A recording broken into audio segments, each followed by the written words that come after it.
Cement gains strength through a chemical reaction called hydration.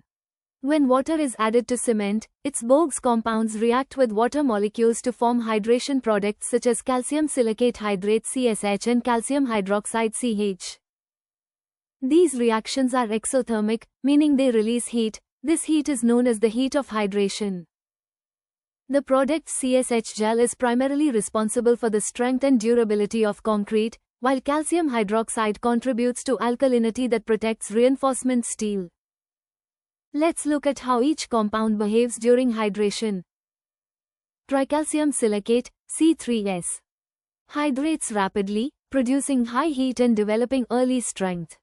It dominates the first week of hydration. Dicalcium silicate, C2S. Hydrates slowly, releasing less heat but contributing to long-term strength. It continues to react for months. Tricalcium aluminate, C3A. Reacts very quickly and produces a large amount of heat. If uncontrolled, it can cause flash setting, which is why gypsum is added to regulate it. Tetracalcium aluminiferrite, C4AF. Is relatively less reactive and releases low heat. It helps in color and hardness of cement and acts as a flux during manufacturing.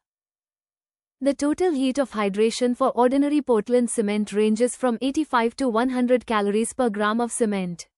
About 50% of the total heat is released within the first 3 days, and 80% within a week.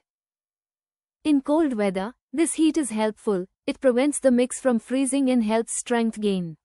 But in mass concrete structures, excessive heat may lead to thermal cracking.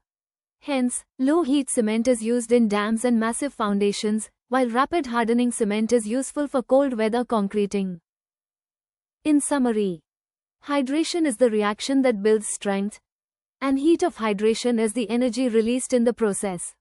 Together, they define the chemistry, strength, and durability of concrete.